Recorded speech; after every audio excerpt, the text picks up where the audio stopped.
Well, hello again, boys and girls. Welcome back to the Square the Circle Music channel. It's me, your friend, your host, Major. That's right. That goofy looking feller over in Western Oregon likes to talk about his record collection and, music appreciation and all sorts of fantabulous things. Well, here it is again. It's, what is it? It's Tuesday night. On Tuesday nights, I like to talk about things that I do. I go out and I go to thrift stores and junk stores and what have you stores. And sometimes I find some really cool shit. So let's talk about it, shall we? I like to call this little episode Tales from the Thrift. That's right, because, I find just about anything and I like to show it off to you guys. Generally music. I don't usually show much in the way of like other neat little like collectibles or novelties, or sometimes I find VHS movies and I talk about the movies. I guess I should branch out, shouldn't I? I should get a little more eclectic with the different things I find. I know a little bit about art, not much. I know a little bit about instruments and things. I should start buying weird instruments I find, show those off. That'd be fun. I don't know. I don't really have a lot of money to throw around. Music's getting expensive enough as it is. So maybe I should just keep it to records, tapes, and CDs, right? Well, let's start off with the CDs that I found in the last 2 weeks. I think it's been about 2 weeks since I've done one of these episodes. So yeah, I've just been a busy guy. The chill out season is not so much chilling out for me, but it's cool. I have some scheduled vacation time coming up and I'm gonna do nothing but just like enjoy my silly little things. So here it is, guys. The cool CDs I found this week. Not a whole lot, but it's a pretty good pile. I remember hearing a lot about this band. I don't really recall what they sound like. I haven't listened to it yet. But they were pretty popular when I was like in middle school and kind of coming out of the 80s, kind of, I guess you could just call it kind of like, hair metal and just kind of power pop of the late 80s. And it hadn't quite like gone all the way over to like the true kind of like alternative stuff that you were hearing out of like the subcultures throughout America, in DC with like hardcore and here in the Pacific Northwest with like what people coined grunge. Terrible fucking term if you ask me, but it's just my opinion and I'm fucking from here and I was part of it. So I don't like that stupid term, so don't use it. But I guess these guys could have been kind of lumped into that category almost. They were still kind of like, dripping with tinges of just kind of like, 80s power pop. And so, but it was getting heavier. It was getting more guitar based, getting more kind of back to the roots of rock and roll. Yeah, that band called Jesus Jones. You guys remember Jesus Jones? I'll get deep into this. What's the album called? Liquidizer. Liquidizer, probably like 89, right? Looks, yeah, 89. So I was still just like, I was a kid, but I was skateboarding around the fucking neighborhood listening to Motley Crue and shit. So this just kind of passed me by. So I'm excited to dig deep into this. I'm assuming this probably kind of like, reminiscent of like In Excess and that type of stuff from those years, 88 through 92. before alternative rock, grunge music got insanely popular worldwide. This was really cool to find, and I'm hoping it is what I think it is. And I hope it's not just some kind of like cheese dick ripoff that, you know, this stuff, you know, remember like 10 years ago, actually, I don't even know when this was released. And if it's more of kind of like a independent group, because I've never heard of them. I don't know. Somehow they got away with using all of this artistry and didn't get their asses sued. Maybe not. Maybe they did. A group called Poor Man's Whiskey. And they did a cover of Dark Side of the Moon. What do they call it? Dark Side of the Moonshine. And I love a lot of what that shit was popular back in, like, you know, 2002 through 2010, you know, all these bluegrass bands doing their take on, you know, whatever popular rock and metal and all kinds of stuff. So I've never heard of this, and I bet it's probably pretty good. Anything, you know, that Pink Floyd did could easily be set to a more, you know, moderate, folky, bluegrass, country style, you know, theme, and it would it would fit quite well, you know, just inherently because it's, you know, of its roots. You know, Pink Floyd has a lot of roots in blues and country and folk, so I can't wait to listen to it. I'm sure it's fine. The group that I like that did those kind of tribute albums a lot, there was a lot of kind of knockoff. It sounds mean to say a knockoff group, because they're out there, they're making music, and they're just, you know, doing contemporary covers, and that's fine. But a lot of them are really kind of shitty at it. There's Hayseed Dixie's pretty rad. They do AC/DC songs. They call it Hayseed Dixie. But there's a few other just really shitty ones. So be picky and choosy about the bluegrass you listen to, folks, especially when they're covering, like I said, contemporary rock. So I hope these guys are good. I also particularly like a group called Iron Horse. Check out Iron Horse. They've done contemporary cover albums by Modest Mouse, which I particularly like. I think they also did the one for the Fish one. I think they did Pickin' on Fish. They did Pickin' on Metallica, I think. Yeah. Anyway, it's fucking great. I'm excited for this one. Excited for this too. I love this art. I've never had this LP. I don't, you know, I'm not a giant Deadhead. But growing up in Eugene, Springfield, Oregon, like, you know, there's no getting away from it. There's no getting away from the Grateful Dead here in Western Oregon, Hippieville, USA. So, I'm familiar with some of it, but a lot of their live shit I've never really listened to because I'm not a huge fan of like live hippie jam music. I like their studio stuff a lot. Blues for Allah and a lot of those other kind of mid-70s albums that they had were pretty effing fantastic. But this is some more live stuff. I've seen this around, never had it on LP. So yeah, the Dark Star song is amazing, and Turn On Your Love Light. Yeah, it's a great song. Great album. There's like 7 songs. It's just called Live Dead, the Grateful Dead. Beautiful art. Yeah, I see this around on LP. So now I can actually kind of like, you know, give it a trial run, and maybe I'll like it enough to buy a nice, clean, awesome copy on vinyl someday. So there's very little of the Grateful Dead that I can really get on.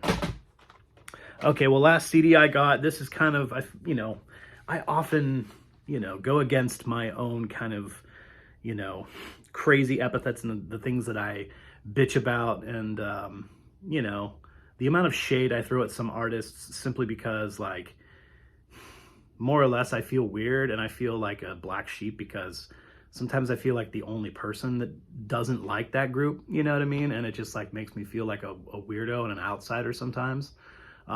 This is kind of one of those groups, you know. I've done my, you know, bullshit, salty opinion, you know, pieces that I do, my unpopular opinion pieces. And I think I mentioned these guys at some point on there, and how I just kind of feel like they're generally just really fucking overrated in my opinion. But this was my first invitation to this music, and I was kind of too young to really understand it, because hip hop was just coming into the mainstream for real, you know, 88, 89. You know, I was just kind of becoming a preteen, starting to listen to other things besides like what my parents were throwing at me, you know, and so this was new and fresh and I got it. And a lot of hip hop, I was just kind of like, bleh, you know, because my friends were listening to like fucking Easy E and like Too Short and stuff like that. And I was just, it was way beyond my, you know, my tastes and my overall just kind of like, you know, psychological vernacular, I guess you could say. Like I couldn't relate at all to anything that was being said or talked about or whatever. Didn't really care for any of the music. Anyway, I've talked about and expressed my opinion on hip hop and how I just have an absolute distaste for it. There's literally zero hip hop in the world that I really give two shits about. And I tried really fucking hard, guys. Being a teenager in the early 90s, you know, was like, it was tough, dude, because everybody around me in small town Oregon as well was just like in love, absolutely in love with this new subculture. And I just wasn't. I don't know why. But I've talked about this before, coming from where I come from and my roots and just what I was listening to as a young child, I just had no real like template to work from, you know? So anyway, that long ass diatribe just talking about hip hop, like this was kind of, like I said, it was kind of my real first introductory into kind of like independent, what could be construed as like independent kind of hip hop. Coming out of New York City, the Beastie Boys. And my homie's mom, like she still had her record collection. And so that was all kind of like, I knew how to use the turntable and stuff, but we didn't really know what was cool and what was hip. And she had Paul's Boutique on vinyl. And that was my first real, you know, introduction.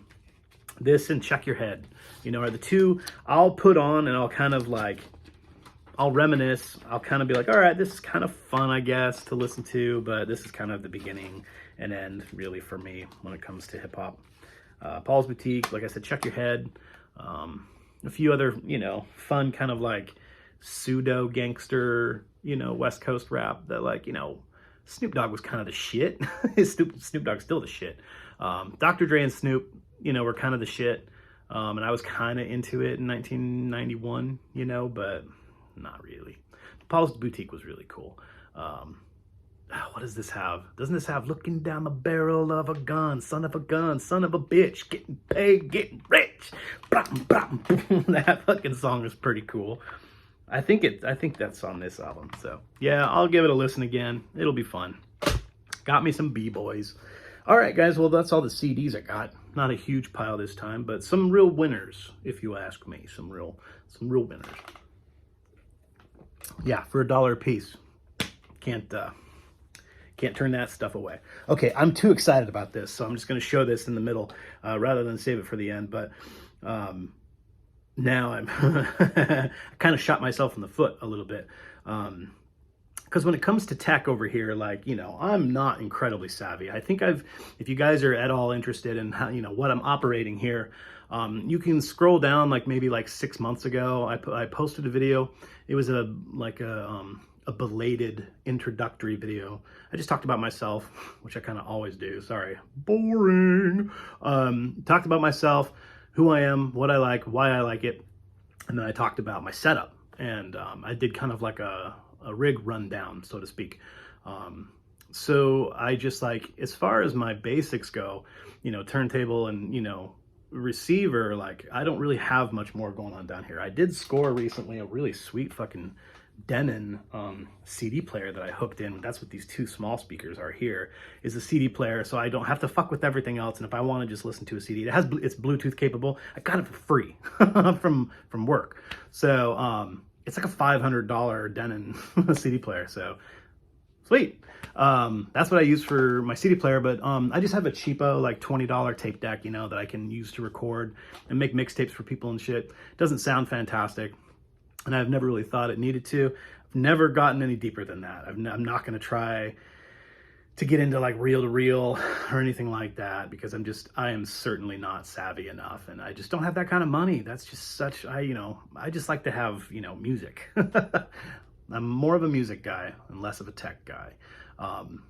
But yeah, so now I have to get an 8-track player. I haven't used an 8-track player since I was a kid. My dad gave me his 8-track player when I was just a little kid, and he had like some Doobie Brothers, 8-tracks, and like a Boston 8-track, or just a few random things that got lost throughout the years and just disappeared because everyone assumed that, that shit would just go the way of the dodo, I mean, which it did, of course, but there's a market for it now, vintage retro shit.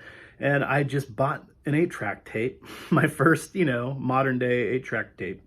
So now I have to get a player, because it was a copy of one of my very favorite albums of all time, if not pretty close to being my favorite album of all time by one of my favorite bands, yes. And I found a fucking 8-track copy of Relayer, dude.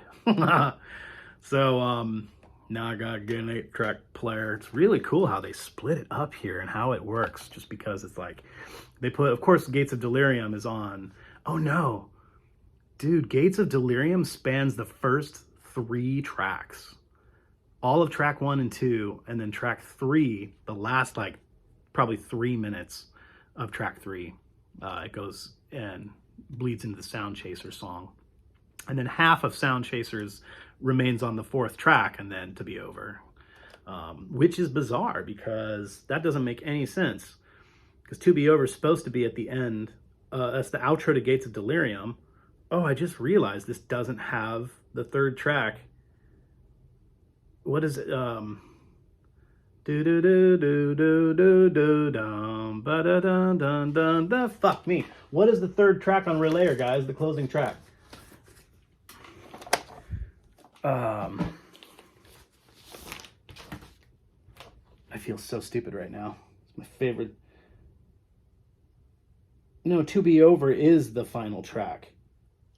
That's the name of the final track on Relayer. Sorry, I was confusing it with the outro to, the Soon. That's what I feel so stupid.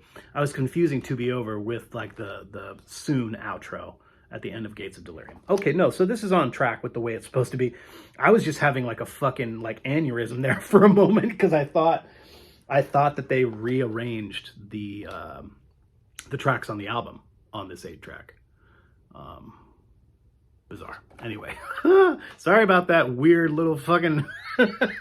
I just had a moment, guys. Just had like a fucking senior moment or something.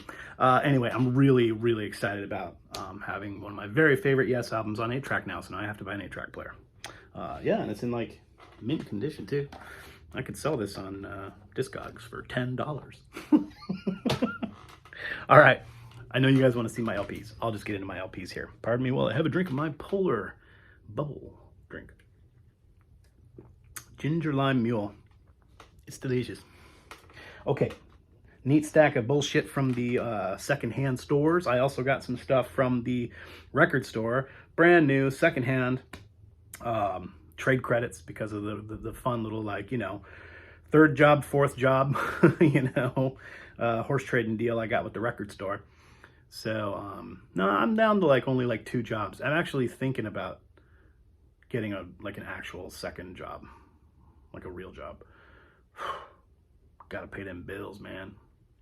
But luckily, the stuff I'm getting these days, as far as records go, I'm really not spending that much money.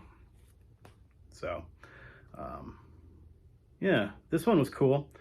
The first chunk of these I only got for, they were only like $2 a piece. Sweet Soul from the Shirelles. Super cool. Told you guys, I have been telling you guys time and time again that I'm trying to get myself educated in the realm of R&B and soul, classic stuff, This is on, what is it, SMI? The SMI, look at this cool, like, hand printed out, like, promo label. 22 giant, pretty cool. Nice and clean. Classic soul from the Shirelles. Excited about that. This I got because it was just cringy as fuck and it cracked me up and I love it. It's probably just some really terrible, like, funky soul, late 70s, early 80s. Yeah, 78. And what, I like the printing and, the style of whatever, the art there. It's kind of cool. And then you look on the back and these guys just crack me up. all these doofuses, and they all have matching sweaters. Somebody's mom made them all heat wave matching matching sweaters. Super duper cool. All right. This was neat, finding this, because I like this kind of shit. It's not put out on Windham Hill, which is, of course, you know, a record label I talk about incessantly, because I love it dearly. This is a similar style kind of label that puts out, you know, similar type of music, easy jazz, folk, you know, stuff like that, piano music, instrumental stuff. They're called Dancing Cat Records. And this actually is a Windham Hill artist. Everyone knows of George Winston. He is a mainstay artist on the Windham Hill label. But he collaborated with Meryl Streep. Obviously, Meryl Streep just did the reading for this, and it's the Velveteen Rabbit story. Beautiful artwork, very reminiscent of that story I love dearly, that Christmas story called The Snowman, the one that David Bowie narrated, and similar style artwork. I wonder if there was a film to this. I'll have to research that, because I love this art, you know, the art style. The Velveteen Rabbit, narrated by Meryl Streep, with George Winston, the pianist, doing the music. So I'm excited about that, because I'm a bit of a nerd. Here's some serious nerd shit. I don't even know. I think this was in the free pile at the House of Records.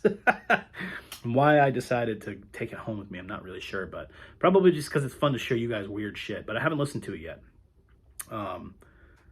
Freeway Philharmonic. I don't know what it's about. I've seen it before. And judging by the, you know, the look of these folks, sure, it's pretty fucking nerdy. But they play like pop songs. They do a cover of Eleanor Rigby. I'm interested to see if it's like instrumental or what. Maybe it's kind of fun. Who knows? Bunch of strings. We'll see. And this was also just kind of like super cringy, and it just made me laugh. And all the art and the photos in here are just kind of timeless and kind of cool. So that's really, really the only reason I think it was like in the free pile at the House of Records.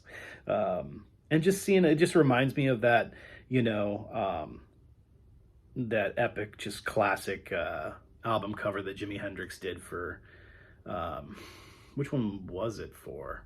Was it Bold as Love? Axis Bold as Love? Whichever. I'm not a giant Jimi Hendrix fan. Sorry, everybody. Whatever album he did that had, like, the European variant had naked women all over it. Really popular, obviously, for that reason. That's what this reminds me of. But it's a fucking Sammy Davis Jr. album. That's another thing that is kind of like some Rat Pack gone hippie shit, you know? He's got his own little harem now, and there's all these just, like, beautiful women from looks like every corner of the globe, and they're all just like, where's Ripping Sammy right there? And it's like, you know what I mean? Doesn't it remind you of that Jimi Hendrix album? Because, dude, this girl, I think that girl was naked on the Jimi Hendrix album. She looks really familiar.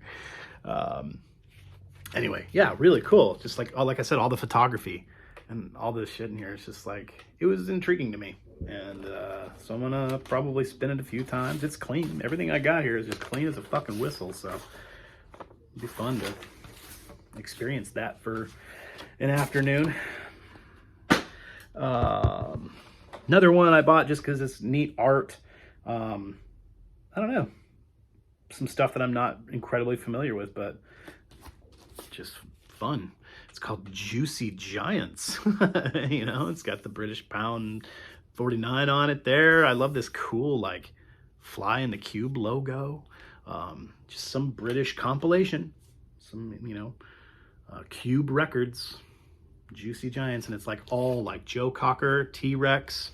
Who else is on here? It's just like tons of selections from like the same 3 artists. Oh, Procol Harum. Procol Harum is on here. Joe Cocker, John Congos, and a lot of T-Rex. Which is cool. Yeah, great art. Another one that had cool art, but I've heard things about this group. I've never listened to them. and I'm surprised that I haven't, because I've actually heard that people, people who like psych and prog and hard rock, from the 70s and 80s, talk this up a lot. This group, they get talked up a lot. The group FM, this album called Black Noise. I've seen it around. I've seen it on people's channels. I've seen it, record shows, and people talk about this group. So I guess I better give them a real good listen. Really fucking cool album art. I dig it. Yeah, this is stuff that was just kind of pervading culture everywhere. Where I grew up here in small town Oregon in the early 80s, this is just what was around everywhere. Stuff like this. Pretty cool. And again, another one of these silly ones that I collect here, and I have just like about a dozen of these now, and I just love the art style. It's another one that I don't have. I have volume 2 of the Provocative percussion series by the Command label. Noticed recently that there's 2 separate labels that do these. It's not just Command, but it's Crown Records as well. So I thought it was all on Command label. So I've got a lot of collecting to do here.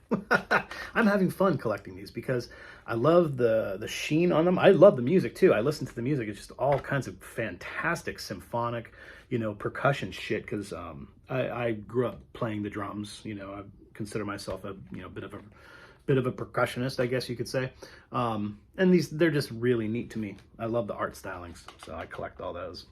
Got another one of those, and another. So I think I've talked about this before on my channel, but come to find that there's another guy in the VC. You all know him, obviously. His name is Chris Profi. He's highlighted this record label on his channel as well, and I was just elated. I was just like, oh, there's another dude in the VC that loves this label as much as I do. Of course, I'm talking about Windham Hill again, and he highlighted some of his favorites, and come to find that somebody also in the vinyl community, David from the Garage Geek channel, he told me that Chris Profi was trying to get the whole catalog collected of Windham Hill, and I was like, oh, I'm gonna do that too.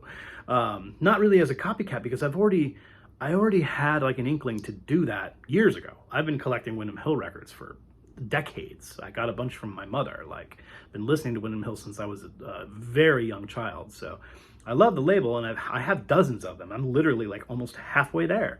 So there's like 100 from my research, because I'm only going to collect the available long play releases, just LPs.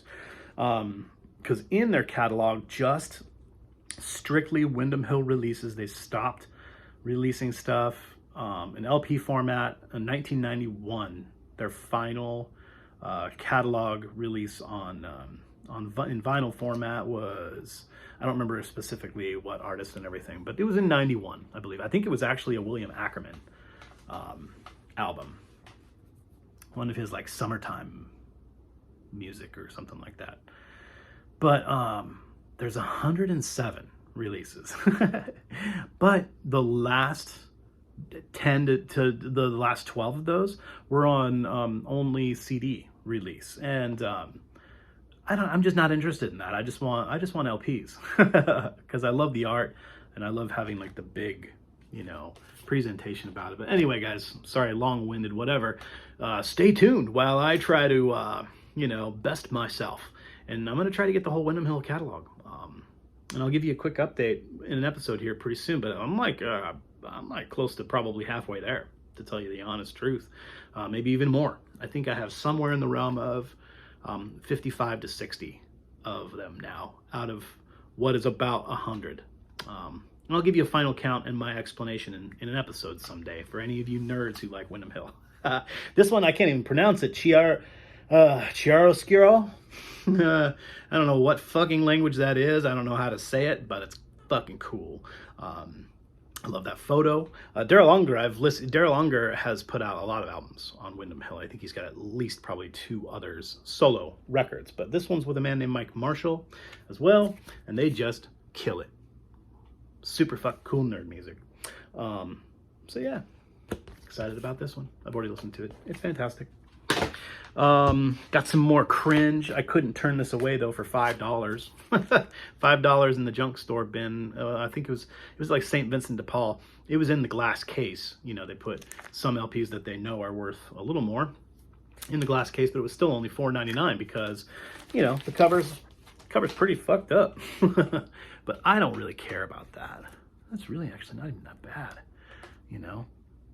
I'll glue it and I'll tape it, but it's that Fantastic Mothers, the Overnight Sensation album, with, like I said, just the incredibly, horrifically cringy cover art with, like, what's his name again? He's a porn star, isn't he? God dang it, what is his name? It's like the most popular male porn star in the world. He's so gross, and it's just like all kinds of sick and twisted art to dive into on this album. I love it. I get lost on this cover art every time I pick up this album, and I just sit and fucking stare at it for 20 minutes and read all the liner notes. It's a lot of fun to get lost in. It's so bizarre. And not even on a musical level. Like the music, this is some of the most musically tame of stuff that the Zappa and the Mothers ever did, to be quite honest. There's some pretty insane moments, but you know, compared to a lot of his other stuff, oh, Dynamo Hum, yeah, pretty wild shit for $5. Oh yeah, and the vinyl is like absolutely perfect. So I scored. I definitely scored. Someday down the road, I'll find this cover that's immaculate for $1. So I'll marry the two, and I'll have myself a excellent copy. Okay, now we're getting into the stuff that I picked up on trade credit at my local record store. I do handyman work for the record store, and I get free records. It's great. It makes me endlessly happy. And so, yeah, I'm more than happy to just like do the work for the guys. Found some really neat stuff. I don't know what this is going to be like. I, again, haven't listened to it. I'll report back. But, you know, I love all things instrumental, kind of nerdy, kind of, you know, ambient electronic, early experimental electronica, stuff that was going on in like the late 50s and throughout the 60s when they were just learning how to synthesize sounds. And it's super cool. I like a lot of it. Some of it's pretty, you know, pretty tough to listen to sometimes, but I've never heard of Michael Perlich. And he's just got this album called Keyboard Tales. Really stupid name for an album, but I was just drawn to the art. Terrible promo stickers, unfortunate place, but yeah, the cover art's not incredibly amazing, but at least it kind of grabs you and you're like, okay, Keyboard Tales, that should be cool. Like, I like that kind of stuff. And then you look at the back and you're like, wow, that is just magnificent. Look at that incredible fucking sketchwork art and all the song listing, you know, handwritten and all kinds of really cool like calligraphy and stuff. And the photography on the inside, gatefold, it's an Atlantic pressing. Look at this beautiful like orchard photograph of this guy out in the middle of nowhere, like his keyboard's like just floating there. He's wearing a top hat. I don't know, man, just super intriguing. You know, to a lot of you guys, I'm sure, you know, you're looking at me right now like, you don't know who that guy is? Like, what's wrong with you? But yeah, this is all new to me.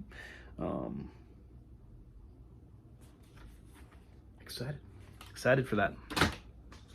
Kind of in the same vein, some more kind of like probably, you know, early experimental synthesis, which I'm way into, and reading the back and the story. The art is super cool. I love a lot of stuff on the None Such label. I collect a lot of stuff on the None Such label, including, you know, just basic classical music and, you know, Baroque stylings, and, you know, they have all kinds of old jazz and all kinds of old folk and just really, really cool shit on None Such. This is like a it's early 60s, very early 60s, I think, like 61 or 62. And this man named Andrew Rudin, and it's some, dude, I still can't even, it's some shit from like ancient Greek mythology. Or what was Agamemnon? Was Agamemnon, was that a Greek hero, like tragedy thing, or was that like Persian ancient history shit? I don't know, Turkish or some shit. Wasn't Agamemnon? I don't know.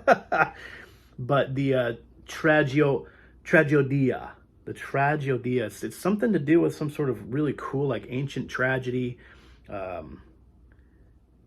Greek or Shakespearean tragedy. I don't know, set to musical synthesis. Like, talk about interesting. Should be amazing. Should be absolutely amazing. Really excited to jump into this. So yeah, it was only like a couple bucks. So we'll see. We'll see how it goes. And of course, guys, with my trade credit, I've already talked about this, but I got a copy of that new stereo mix, the Revolver stereo mix, which I think sounds fantastic. This is something that, like, you know, it can be talked about till the end of time. I appreciate a stereo mix that just it's so much more, it's brighter. I think the drums and the bass in a lot of places were intentionally split between both channels rather than just appearing in one channel throughout the majority of the album. I could be wrong, but they're just a lot of those types of things wherein, you know, the way this was mixed initially in a lot of the stereo pressings, I mean, it was just like what's that term that when they master it and it's like, it's called the EQ is a smile EQ or whatever, you know what I mean? Just like all low end and all high end and no guts in the middle, no substance. And that's the way a lot of the Beatles mixes, the stereo mixes throughout history have always sounded to me. And it just has always been so awkward to my brain and my sensibilities because I grew up in the 80s and 90s when production value was just completely different. And that's the sauce my brain was made on. You know what I mean? It's just, shit was cooking. That's the way my brain was cooking in the 80s and 90s. Music just sounded completely different. And now this is just kind of adjusted more to my brain's wavelength. And I just, everything pops. Everything that I've always wanted to, you know, be brought to the foreground is finally cleared up and brought to the foreground. It's a really fantastic mix. It sparkles, in my opinion. But yeah, excited to have this. It was a modest price. I think it was only $30. I didn't get like the extra deluxe one. There's a box set with like a bunch of shit, and there's a bunch of different versions of this. I think there was a version with like a tote bag that comes with it and stuff, like kind of dorky. I just opted for the plain Jane Revolver. Pretty cool. I love this album. Such a magnificent album. Some of the kind of abstract, kind of bizarro, I wouldn't say bizarro, but definitely kind of more abstract, cool art rock, kind of prog-ish, from Poland, I think. I think that's where this is from. A band called Niemann. I think it's the name of one of the players, like the lead singer, and I think the lead singer is the keyboardist. So yeah, I've listened to it. It's really intriguing. Yeah, it's very organ and piano heavy. It's I wouldn't say there's heavy prog elements. It's more kind of hard rock and experimental. But there's kind of prog-ish stuff in here. It's definitely that era. You know, we're talking Poland, like 1976 probably. I didn't read what year it was from, but I'll research it. Yeah, it's all in Polish. Pretty cool. I just, you know, looked at the back, saw the art, and I was like, yeah, it was affordable. Just picked it up. And I've only given it one test drive, so I'll take it out for a spin again pretty soon. But I liked it. It'll grow on me. I like experimental stuff sometimes. Pretty cool. All right, guys, I'll try to button it up here. I've just been yammering on now for quite some time. So thanks again for hanging out with me. I love doing these episodes where I just show off all the neat junk that I find. This one was a happy a happy accident again, because this is, even so, I'm almost positive this is the exact record that I once sold to said record store. And now I have bought it back from them. I didn't pay for it. It was trade credit. But at the time, years ago, this was when I was like just getting into progressive rock. So this was like, a little more than 10 years ago. And I had just started collecting heavily again, getting into prog, and it just had a sticker on it that just said, prog from Japan. And I was like, prog from Japan? Cool. And I was really just heavily just like getting introduced to like the standards. I was just getting into Yes, just getting into King Crimson and stuff like that. And this was nothing like that. So I wouldn't say I was disappointed. It just wasn't the flavor I was looking for at the time. So I think I had it in my collection for a few months, and I sold it back to the House of Records. And here I am again, 10 years later, and it is in my arms again. I'm talking about this really incredible Japanese prog band called Cosmos Factory. I guess kind of a play on words maybe about, the CCR album titled Cosmos Possessive apostrophe S Factory. This one's just like Cosmos Factory, man. That's the name of the group. Band's called Metal Reflection. Yeah, intriguing. And they fucking rip, guys. They're incredible. The final track on this album is sick. It's the title track, Metal Reflection. Last track on the album, dude, if anyone likes kind of like, late 70s, early 80s period, what prog rock was doing on a global scale at that point in time, you'll like this. They sing in English, I believe. Yeah, a lot of this is kind of like, it's kind of busted English, but fucking who cares? They're doing a great job. It sounds great. The musicianship is incredible. Very tight. I think this is like 77. Yeah, 1977. So yeah, everybody check it out. Cosmos Factory, Metal Reflection. I'm in love with it again. It's great. How many more I got here? Oh, wow, cool. Yeah, I forgot. I haven't had a like pristine copy of this. I've been doing this recently. I've been like upgrading from like my VG to VG plus, realm. Honestly, in my collection now, I don't think I have anything that's just very good anymore. I think everything I have, sorry to sound like a fucking snob, guys. I'm not meaning to. I've been working really hard actually for, many, many, many years on trying to get copies, that won't damage my stylus. That's, of course, that's modus operandi for us, collectors and weirdos. We want to try to make sure that we get copies of things that aren't going to destroy like these expensive fucking pieces of tech that we buy. Like I said, I've done enough research and been doing this long enough. I've already destroyed, a fucking dozen styluses and whatever else. So I've got one now that is just like, I cherish it. This Nagaoka MP150 just makes everything sound so fucking incredible. And so I make sure that everything I have is just, just clean as a whistle. So if I have a copy of something that might be even mildly suspect, and I can find an even better one for a decent copy. And this is actually even more important to me too, because I love Pink Floyd, and I'm going to get their whole catalog pretty soon. I'm pretty close. And this is just a better copy of The Wall, finally now, but it's the one that doesn't have any text, which I like. I like just the solid, plain, just the wall cover. And this is a really, really fantastic copy. There's only like a very, very mild slight bit of like stain, like discoloration here. Someone sneezed on it or something. someone blew a snot rocket on it one day accidentally. Yeah, it's in great condition. Classic, monumental album. Love it to death. Unfortunately, the inner sleeves are just kind of splitting, and that's just, can't be helped. But yeah, it is a solid, very good plus, if not better, copy. So very happy to have that in my collection. All right, last one I got for you guys. Thanks again for hanging out with me. This one, hate to end on a bit of a sour note, but it happens that way sometimes. It's not all fun and games. It's not all rainbows and sunshine over here in Oregon. sometimes you buy something that you thought for sure that you would just love every minute of it, and turned out to be kind of a big bummer.